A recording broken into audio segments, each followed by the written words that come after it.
sure they're thinking of our best interests. So I'm confident that there's a reason for it.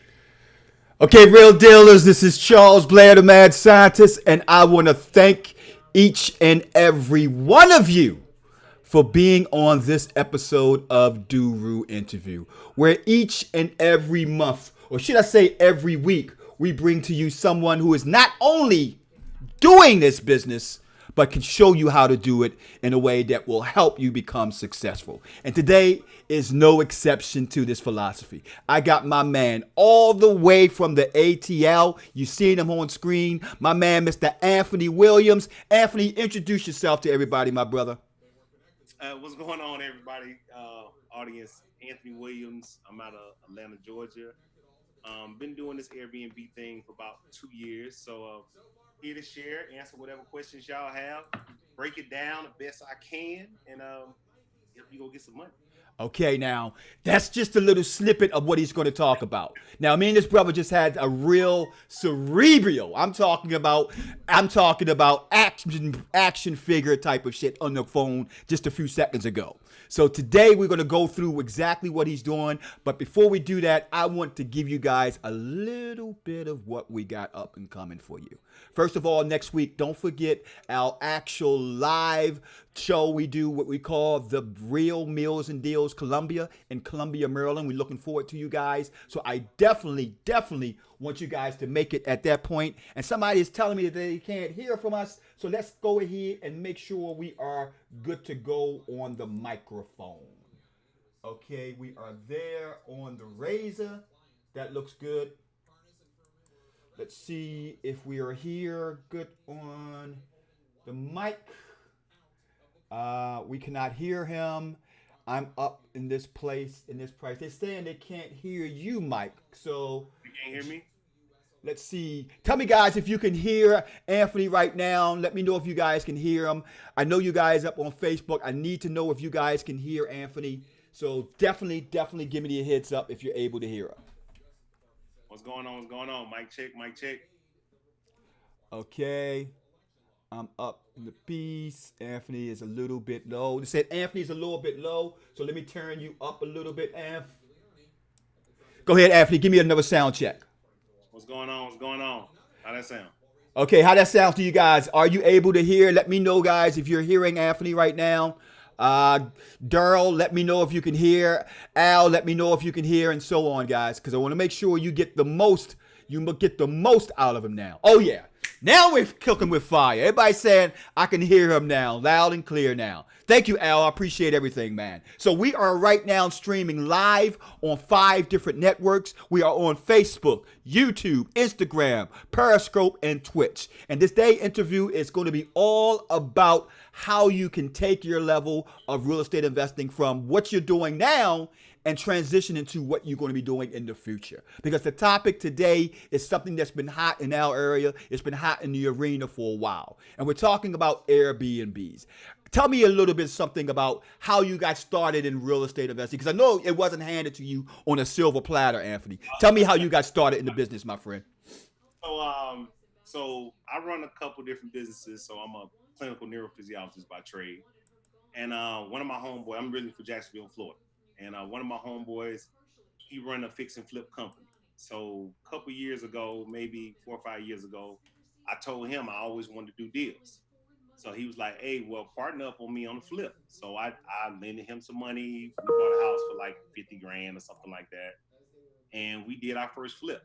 So ever since then, I was kind of hooked. I'm used to going out here hustling, doing surgery, or doing this to go make some money.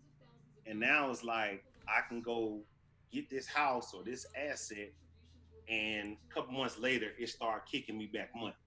Ever since then, I learned from him. Me and him did a couple flips together. I then partnered up with another guy. As you can see, I'm big on partnerships. I'm real Right. big on that because a lot of people don't understand, that it's hard to do this thing by yourself. You need partners anywhere. Like me, I do things pretty high level in Airbnb, but I tell you all the time, it's my team. It's never just me. It's my team. I might organize, a lot of stuff. May have to push some things and act crazy sometimes, but I'm the one that that's my job in the team. But everybody has a role. So anyway, with me and him, we kind of got together. I partnered with a guy here. I started flipping. Mm-hmm. Then a couple years ago, Super Bowl was coming to Atlanta. So I said, it's a good time to try this Airbnb thing. I'm always on YouTube, and that I Right. see they making money with Airbnb, talking numbers, So I'm like, well, I stage house anyway. All my houses in Atlanta I flip, I stage them, which is essentially Airbnb ready. Right. So what I did was I did it dually. So basically I did was Monday through Thursday, I would let out people come see the house to buy it. Thursday through Sunday, which is the hot time in Atlanta, of course, everybody coming the weekend to party, I ran an Airbnb. Nice. Yeah. So I started like that, and then it did well. So then after that, I spent off, and I said I sold that house, and I was like, man, that Airbnb thing kind of sweet. So I ended up buying a property where this is actually my first property, which is probably, that's one of my favorite properties because it's my first one I bought for this, right? Right. And I split it. I was looking for a duplex in Atlanta. I don't know how it is in Baltimore, but we don't have a lot of duplexes. Mm-hmm. So I looked for months. Couldn't find a duplex. So what I ended up finding was I was looking for a mother-in-law suite. Couldn't really find that too good. So then I found a house on a full basement, a big full basement, like 2,000 square feet. I said, that's it. I said, that's a duplex. I put a solid core door in the middle. So essentially in that listing, I Airbnb the top, I Airbnb the bottom, and then on the weekends I open it up, and it's one big 5-bedroom, 5,000 square foot house. And that was my first real property. And then now I'm up to 7 listings. So you got a total of 7 Airbnbs right now, and what does that translate to when you're talking about rooms or beds?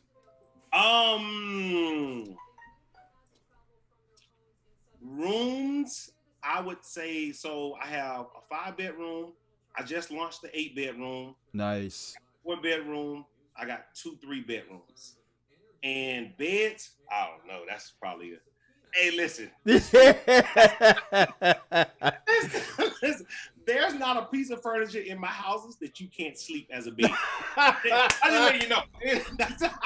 And listen, my dad always talks to me. He's like, man, you run a hostel. I'm like, no, it's not a hostel. It all looks good. I don't know if you guys ever seen my stuff. I make sure it look good. Right. But every couch is a sleeper couch. Nice. Every bed sleeps 2. So in Airbnbs, we get paid. Get paid for if you can sleep, beds, and rooms. Well, that's 3 things. So those are things that I'm not putting a couch in there. That couch got to have a bed because I can charge more for that. So I don't believe in just regular couches, man. We got to have somebody got to be asleep here. Okay. Now, I gotta go here. So don't pardon me, because it's all about getting that 411. Give me one property. What kind of potential income are you looking at with one of your properties? Just doing it by this way, as comparison to the normal rental way. I do one. Hey, listen, I don't care about numbers. Just numbers. Hola. Hola. But so the one that I split, so that one is a 5-bedroom, 5-bedroom, 5-bath. Okay. I could probably in Atlanta make about $2,500, $3,000 a month on that house. That would be the rental rate for it. Got you. I do between $9,000 and $15,000 a month. Oh my God! You need any relatives? And listen. Oh my God! You're talking 9,000 on a 5. Oh my goodness. Yeah. Listen, it's a good space right now. Yeah. It's a good space right now, and especially it's a good area. Mm-hmm. So people ask me, will I expand to different areas? I got to understand the area. Like, I know our land we have a lot of business travelers. So during the week, I kind of cater more to, 6, 7 people groups. Right. On weekends, I want the biggest place out here. Like me, I just partnered up with my dad on an 8-bedroom project. Mm-hmm. That place sleeps 32 people. Ooh. It's 8 bedrooms. So I want to have the big place because, if you ever came to Atlanta and you come with all your guys, guys kind of like this, right?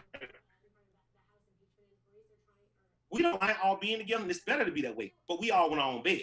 So exactly. When you're into a certain Airbnb, I'm not sleeping foot to head with no other dude. I'm sorry, I just don't roll like that. Mm-hmm. I in the same house with you. We can even have the same, room, but we need our separate beds. I know what So you that mean. house there, we sleep. It's 8 bedroom, but we got 19 beds in that house. So, yeah. So and no cots. So we're talking about 19 beds at an average of what per night per bed? I would say per night we're gonna do between $1,200 to $2,000 a night on that house. Man, and you multiply that times 30 days, you're looking at 60,000 a month. You gotta think. In reality, I always do numbers. Let me say I do numbers like this. I say, yeah, we're gonna get some 30-day rentals and that's corporate and stuff. But let's do stuff. I'm a very conservative investor when I go into the project. Mm-hmm. Right? I go in and say, hey, look, let's say we do half. Let's say we do 50%. And if we do them kind of numbers, if we at 15, 16, 17, $20,000 a month, that ain't bad for one product. You know what I mean? We'll take that. Now we're gonna do 30 days sometime. And we're just, that's gravy. That's just, I look at that as that's just a little bonus. Absolutely. I mean, so that's the kind of numbers. But average, right? So you always, like me, I'm a very conservative person, mm-hmm. and I try to push the numbers. The average Airbnb investor who does well does about 2 to 3 times the mortgage. So if the mortgage $2,000, you can easily do $5,000 to $6,000. Got you. So if you go in with that number, and if you do more, you gravy. But I'll take $5,000 to $6,000 on a project. Absolutely, any day. So let's go ahead and thank all you guys who are on this broadcast. Darrell, thank you, my brother, for being here from YouTube, Facebook. Pastor Al, thank you for being on the broadcast on the way from Facebook. James, thank you for being on the broadcast from YouTube. Greg, thank you for being from YouTube. Michael, Carlos, also Teresa, thank you for being on the broadcast. Instagram, man, you guys are getting some gold here. I'm talking about gold. Now, my next question to you. Now, everybody who's listening right now, if you have any questions for my man Anthony, make sure you put those questions in the comment section because we'll get to them while the broadcast is going on. Anthony, because I know you started out in rehabbing. How did you get from that, translating from rehabbing to Airbnb? What was there a manual? Was there a seminar? Was there a book? How did you get to that transition? YouTube University. I didn't pay for any kind of class. I would just start at YouTube. I started learning. Like I tell people all the time, I'm a big reader. I read a lot of books, whether it's audio or, physical books, and YouTube. Some stuff on YouTube is a bunch of crap, but some things can at least give you an idea. And I kept seeing these, how they kind of got the algorithm where they kind of peep you out as a person who likes investment, right? Of course. So I get a lot of advertisements for that. So I just started kind of, looking at it, and I started like here in Atlanta. I'm in Atlanta Re-Up. It's called the Short-Term Real Estate Investors Group. I went there and I started just getting ideas. And me, I'm an action person, right? A lot of time I talk to people and I try to counsel people a lot on, financial literacy and doing stuff. People just don't want to do anything. They don't want to roll the dice. They don't want to spend the money because, don't get me wrong, the money, and you hear these numbers, is good, but there's a lot of upfront costs, right? Right. To make a place nice, I'll tell you on average, I spend on a 3-bedroom project about $10,000. So I take it you're buying everything that you're doing it with. You're not because there's a couple approaches in this method. You're not doing any rent to owns or taking over properties. Everything you're doing your product with, you're buying. No. Oh, I do both. Okay. All right, I do both. Enlighten me, my brother. Enlighten me. And so I do both, right? I bought the first project, and I started doing what we call master leases on the second. Oh, right? now you're talking a dirty word. Not that many people know about master leasing. You're crushing it with me, man. Go ahead. Listen, so let me tell you, master leasing is if you want to get into the Airbnb space fast and not have to rehab it and do all that, find a owner who wants to lease the place and that really needs to lease a place, right? And me, I go in straight up and I tell them, let's just say here in Atlanta, Average 3-bedroom, 2-bath might cost $1,800, $2,000. That's what they want for rent. I'll come in and say, I'll give you $2,200, $2,300 for it if the place is nice. Because, and see, that's what's going to first pique their interest. Right. Because the problem with this is a new space. Like if you look at studies, they say that the average American, 60% of the average Americans don't know what Airbnb is. They don't know what short-term rentals is. So with that being said, you've never seen an Airbnb commercial. You may have seen Airbnb ads, right, but not commercials, because Airbnb doesn't, this is a word of mouth business, right? So a lot of us people in, I'm 37, so a lot of people in that age range, we know what that space is, but a lot of older people, they're like, you go to get hotels. They don't understand this whole rent a whole house and got everything in it. It's better than my house in a lot of cases. They don't understand that space. So when you're talking about a master lease deal, you're going in, first of all, you got to have a stomach for no. I've been told no so much in my life that no don't mean nothing to me. It's just like, okay, that means not right now, later, or you're just having a bad day. I'll call back tomorrow. Right? Actually, a no means you're just one step closer to a yes. Yeah, exactly. That's all it is. I don't understand no. I tell people all the time, what is no? I don't get told no often. So I figure out a way to get to yes, right? And that's all it is. And so I got told no when I was on Craigslist, I was on Zillow, I was going through agents, and they were like, no, we don't do that. We don't sub this. I'm just like, okay, click, next person. I finally got a line with somebody that said, so who are you? What is this Airbnb space? And how can it benefit me? And then it was just taking a meeting. And basically you go and tell that owner that, look, I'm not your typical tenant, right? Mm-hmm. I'm not gonna be in here messing up stuff, scuffing up walls, damaging stuff. Your place is gonna be cleaned 2 to 3 times a week professionally. I don't care. Hey, I got a maid, but she comes once a week.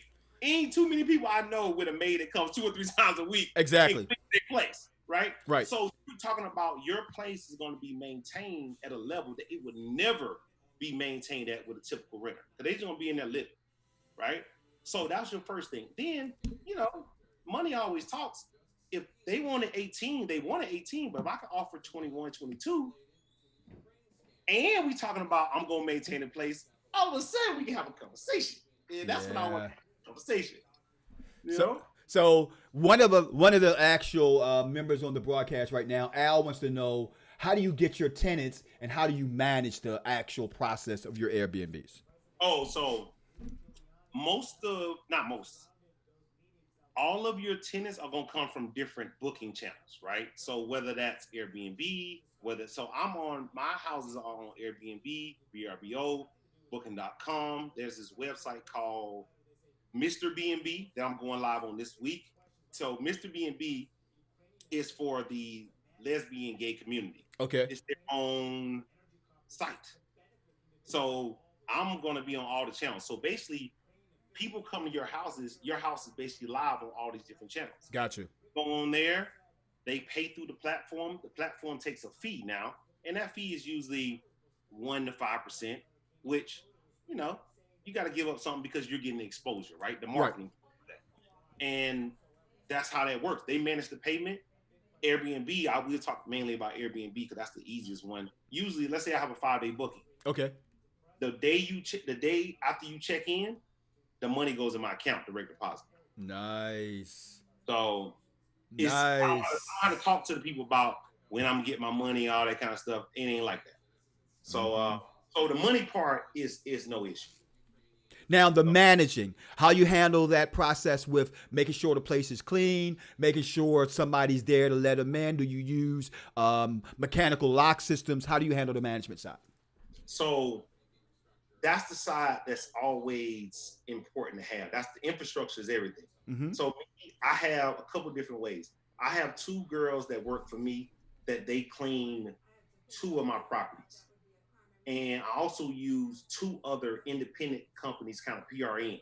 If my girls can't get to them or they can't, logistically, everybody's checking out on the same day and check in, this company's kind of come in. So gotcha.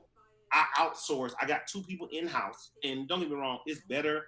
If you have enough properties, it's better to have it in-house because we charge the cleaning fee. So for most people who run Airbnb, cleaning fee is a pass-through fee. Let's say you charge $150, your cleaner's gonna charge you $150 or whatever.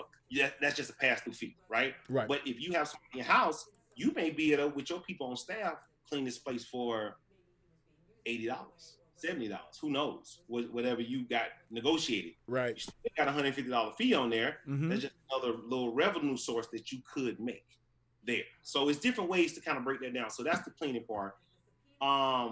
The main thing, the cleaning part is important, and then you need a good maintenance person because you can't have broke stuff. You know, I'm a Airbnb super host. I'm like, my rating is like 4.95 or something crazy. Okay. But we basically hospitality. You know, you gotta understand is I don't show a face. I never, one of my guests has ever seen me. I've had I don't know how many guests. I don't let people see me. I'm kind of funny about that. I just want the system to run itself. I talk to all my guests and I'm doing all that stuff now. So I'm the one who's texting and negotiating and things like that. But I don't meet and do no keys. So I use August Smart Locks. So that's basically, essentially, August integrates with Airbnb and VRBO. So what happens is when a booking comes through, soon as they pay, they get a virtual key.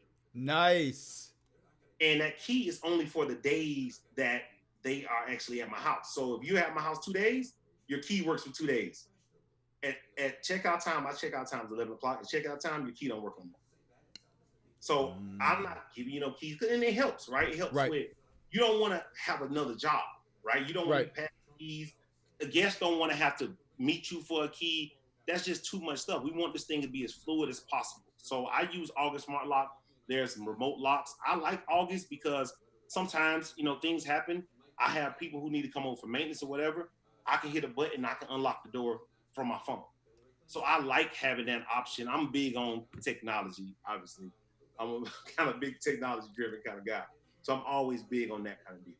Now tell me, you told me that there's a couple ways in which you maintain ownership. And here's the $1 million question.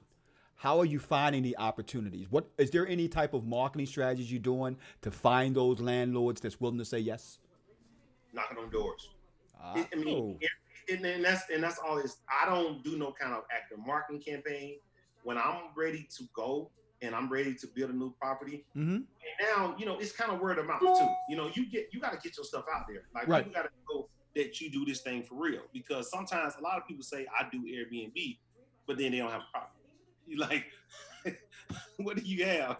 I do Airbnb though. You did it. You got a room. You know, quite frankly, everybody out here with a house or apartment can do Airbnb as long as your jurisdiction allows you to, right? Right. So I'm sure we might talk about jurisdiction a little bit, but if you got a room and you got some sheets, you have an Airbnb there. All you gotta do is type a listing. Airbnb. You look like Christine, and you can't be trying to draw no major kind of crazy money. Right. But you charge for a couch. It's all kind of stuff people charge for, right? And you can be like, the thing I love about real estate is that you can be so creative. There is, like we were talking about off camera, is that I say all the time, there's a million ways to make $1 million, right? Airbnb, with real estate, there's no way to say what you can or can't do with real estate. You can do 1,000 things with it, and that's what I like about it, you know. And that's one thing that kind of always drawn me to it. One of my favorite sayings with real estate is, we don't get paid by the hour, we get paid by the thought. Yep. That's it. In my opinion, that's it on a nutshell. Yeah. Now, man, you've kicked a lot of knowledge, man. So give me a sense of where is it going to go from here? Because you got about, I think you said 7, 8 of them right now. Where do you see, you're running 4 different businesses. You got the Airbnb businesses. You got the other businesses that you have. And what's next up for Anthony Williams? Right now it's kind of this, right? Yeah. To me, I'm always thinking next step. Like me and you were talking off camera. I just left Tony Robbins' conference or whatever a couple months ago, and he basically said it was 2 things in business: innovation and marketing, right? And I think that the reason that Airbnb right now is such in a great space is because it's innovation, right? We can do things the hotels just can't do, right? They can't provide you no big old space and, you know, grills and, you know, surround sound everywhere, flat screens. I mean, 70-inch flat you must be at the Ritz-Carlton penthouse level to get that kind of crap. That's in every last one of my lists. You know what I'm saying? Yep. Like, bro, it's a TV. It ain't nothing. You know, they want to charge you all kind of money for it. But anyway, I think that right now, this Airbnb thing is hot now. But it's no business. Toys R Us was hot. Blockbuster was hot. Mm-hmm. Netflix is hot right now. Amazon's hot right now. But no business we can never say this is it. So me, I'm already thinking, hey, where's the next space? I like Airbnb. I think it's here for a while. And I'm going to double down and get, and that's why I like the master lease, because if it ever cools off, when my lease is up, I'm out of it. Right. You know what I mean? I've already made the money. I'm out of it. I'm moving on to the next thing. But what I'm thinking next for me is I love, you know, this baby boomer population is real. You know, if you can find a way to get in front of that baby boomer population with your real estate and your offerings, the government will come in and pay you. And I'm already thinking, hey, I've got houses that are fully furnished, that are functional, ready to go. I could easily turn these into assisted living facilities. Right. To where now it's the same space for me. It's just I'm serving an older population. They're staying for as long as they want to, but I'm now getting paid by the bed. Got right? you. So that's where I'm already thinking that could be the next space for me, is that I could be thinking, man, listen, it's cool to get $1,000 a night, but it'd be even better to get $1,000 per month per bed. And I got 19 beds. Got you. You mentioned something a couple of minutes ago about the issue that some are having with legislation and the hotel industry trying to kick you guys out of the space. How do you handle how are you handling that? And you just mentioned one of the things that you're probably using to plan for the future. But is that a threat that you look at on a basis to say I'm going to do it or I'm not going to do it, or is it just something that comes with the territory? No. I look at that diligently. Like my sister right now, I'm counseling her. She's getting ready to do a gorgeous one in Charlotte. I'm gonna help her and gonna kill out there, right? Like I would love to have that Airbnb that she has. And but they have a lot of HOAs out there.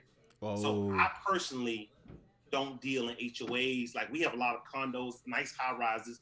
I used to live in one, nice as mug, living on the sea. I would love to have an Airbnb in there. Problem is your condo association, even though they may not have a rule for it right now, can come in at any time, especially when your neighbor just might not like your black butt making no money like that. Exactly. You know what I mean? Or the association can say, you know what, it's too rowdy. It's because sometimes these things get a little rowdy. Some things we try to control and filter out, but sometimes there's issues, right? It's not to say it's just money. It is money, but it's a lot of stuff you got to deal with. So sometimes, me personally, if there's a condo association, HOA, I don't deal with it because I don't like nobody saying, Anthony, you can't get no money. Right. I don't understand can't. I tell my son in my house while I was literally talking to my dad, I would rather my little son, he's 7 years old, cuss than say can't. Because can't puts a mentality on you to where when you say can't, when people say, oh, we can't do that, I'm like, whenever people say can't, you don't want to think no more. Right? I always want you to, it's how can we? That's my mentality of everything is that, okay, they saying we can't do it, but what if we do it this way? We can't do it that way, but we can do it this way. And always being creative. That's the thing about real estate. It's a space where, man, ain't no telling what you can't do. You can do whatever you want to do. You just got to make it work. Yeah. And do whatever, you know? So it's that with me. You got Daryl on the broadcast saying, boy, them boys are dropping some jewels. That's what Daryl is saying. One person asking, Charlotte is a nice area. Glad that you're doing something in Charlotte. One person is talking about the smart lock system you was talking about. Man, it is blowing up on here. Give me a sense of exactly when you talked about the marketing and stuff that you're doing. Is there any, because a lot of things what you said was you're doing a lot of door knocking. Is that or door knocking and referral? So basically there's no marketing budget other than putting yourself out there and that's all it is. You don't need a budget for this. I've never spent one marketing dollar on getting a space. You know what I did? Craigslist, even though Craigslist can be kind of shady, Right. but I found my first master lease on Craigslist. I'm a legit guy, so it's people out there. Zillow, I would tell you this: refrain from going through agents because these agents, I've not personally had that good luck going through agents. Agents will shut things down, which I despise, right? Right. Because a lot of times these agents have these listings that they're trying to lease out, so they'll tell you no. So I'll email them, get them a long little speech or whatever, and they'll just say, no, we don't want to do that. I'm like, did you even ask the owner? I'm Yeah. trying to pay more. It's not like most people on here trying to pay less. I'm saying you want 1,800, I'm gonna pay 2,100. I'm sure the owner would like to hear the offer. Yes. You know what I mean? They're just telling me they act like this your house. I'm like, is this your house, bro? If it ain't your house, leave me alone and talk to him. Because there's these people who say can't, right? We're not gonna do that. We're like, bro, get off my mic. So I get frustrated with can't and things. I just get real frustrated with that. So try to talk direct with the owner because you never know, man. That extra $200-300, especially when you sell it and you present it correctly, because you are going to come in this thing, do it the right way. If you're gonna do this thing the right way, that owner's house is gonna look like a model house every day. It has to, or that person's not gonna be too successful anyway in this Airbnb space. How my pictures look, they always look like that. Every time a customer come in, they like your place look better than the pictures. And I have professional pictures. I think the Nice. camera's pretty good. I don't know about photography, but the camera's great. You know what I mean? It's not. I don't take no iPhone pictures, nothing like that. It's real deal. But the place presents well, and it ain't no other house that you're gonna lease. You listen to a regular person, man. That junk when you go in there, it's gonna be stank. It's gonna be like weed smell. It's gonna be who knows what's gonna be going on. And I don't have a problem with weed, because Right. Right. hey, listen, that's what it's gonna be. So yeah, I understand. My brother Al asks, how do you choose your locations as far as where to put a Airbnb or where not, where you think you can make money at? Everything to me in Atlanta, I kind of always specialize in side of 285. Like in Atlanta, 285 is I know you got people all over the country or whatever. Mm-hmm. And everything to me, you got to know your local area, right? So in your local area, I know that people ask me for a couple things when they come here. How far are you from downtown? Mm-hmm. How far are you from Buckhead? How far are you from the stadium? How far are you from the airport? So I'm kind of and I'm sure in each one of your guys' markets, it's the same, whatever your thing is there, right? If you in Talladega, it's gonna be how far are you from the little racetrack, Right. So it's that kind of deal. So that's what you gotta look at because the closer you are to those things, people don't know about your city that's coming in. They want to be close to that stuff. Right. So me, I kind of always specialize. I want to be as close as possible to those hot areas because I'm big on the weekends. Atlanta's a place where people come in the weekend and they come in hard. They coming in to have a ball. And they don't really care about the price too much. They just like, look, we straight, it's a good time. We in Buckhead, whatever. And I just want, baby. Listen, I just give them what they want. This is what they want. So that's how I pick my areas is whatever your hot area is. Now, it's people I know that's in my little, like I'm in like a part of the little short-term rental RIA here in Atlanta. Mm-hmm. It's people who make money already in Gwinnett, in Fairburn. I mean, I just don't know about their space. I know about when I'm getting calls, they're about certain areas. So I kind of made my nest egg around those areas. That's Got how. you. So I'm sure there's money to get made out there. I just don't. I don't want to reach for the money. Man, what I'm hearing from you is opening the eyes of a lot of brothers and sisters that's on this podcast today. So, man, I definitely appreciate what you're dropping. I got one final question for you, and my man wants to know when you're talking about the 8 unit, the 8 rooms you got, what is the minimum you would go into for an Airbnb? 1 bedroom, 2 bedroom. What's the minimum you would look at to say this could work as an Airbnb? Um, Me in my market because my market is big on big groups coming in the on the weekend. I would do the minimum I would personally want to do, unless it's some super nice high rise that's Airbnb friendly. and I'm pretty sure it's going to be Airbnb friendly, I would do 3. Now, if I had some nice, pristine high rise that was cool with Airbnb and signed off it, and they had a lot of other Airbnbs with it, because I gotta be good with my investment. I gotta make this place nice. I'm not going in here a month later, I'm getting letters saying we gotta shut it down. That ain't gonna be cool because the ROI was on 0 or on negative, and that's never good. You understand? Mm-hmm. So it's always on here. You gotta know your market. Some markets, it may be a lot of business travelers. In that market, you gotta think, you gotta give them what they want. I'm not sentimental to nothing, right? Hey, listen, it's what them folks want. Give them what they want. If they want 1 and 2s in your area and that's a business market, 1 and 2s it is. In my market, we got big groups. People coming here to party. People coming in for a weekend for bachelor party, this and this. I want bigger places.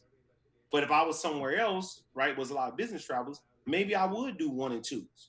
So it's not about what I would do. It's more about what your market, what kind of typical traveler do you have? And you give them what they want and you do it better than anybody else. Gotcha. And then from there, hey, cash flow, baby. For there, man. Cash flow. That's all we talking about.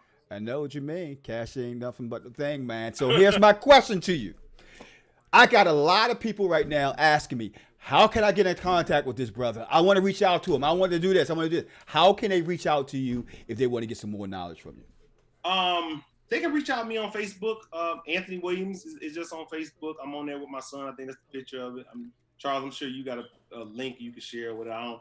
Absolutely. I'm not a social media guy or whatever. I just kind of post my business stuff. But I'm fine with that. I'm fine with talking. Obviously, I've been talking for 30 minutes or whatever. So, like I said, I love to share. I love to educate our people, especially because, man, it's so much stuff that you can do to get to it out here. And you just got to do it. But you got to do it. That's the only thing about it. You can talk about it. And a lot of people I deal with, they talk. And I tell them all the time, talking ain't going to do nothing. Do something. Get out there. Start your couch. Start Airbnb with your couch. Turn your couch on today or turn an extra bedroom where you got all that crap in. Make it nice. Take some pictures. And now you got an Airbnb. Mm-hmm. You got a house. But, do whatever you can feel to. At least try it out. Do something. Like Nike said, just do it. I love it, man. I love it. Thank you. I appreciate you sharing your time with our broadcasters today, man. It's greatly appreciated. All you guys is asking for his information. I will definitely give you his Facebook link and send it to you guys after the broadcast. But once again, man, I appreciate you taking the time for sharing some knowledge with us today. Hey, appreciate y'all, man. Go out there and start them Airbnbs all over. Let's get some money. Oh, you got me sold, man. I got a property right now. I know you got to go, but I got a property right now. Now, my only concern is it's in a $500,000 neighborhood. But that sucker is like five bedrooms, 4 bathrooms. It is gorgeous. And the key is that the person is willing to let me rent to own it. So I'm thinking about this may be a situation for Airbnb. You got an HOA? Nope. Oh, nope. No jurisdiction on you, baby. Then, hey, we need to talk about that. That could be some good money. If any of you guys didn't pick up one thing out of here, if there's one nugget you should take with you, it's that word master leasing. Mm-hmm. I'm going to tell you guys that one word, 2 words, whatever you want to describe it, those 2 words will make you a boatload of money. And you heard it from the man himself. Thank you, Anthony. Take care, and I'll be talking to you soon, my brother. All right.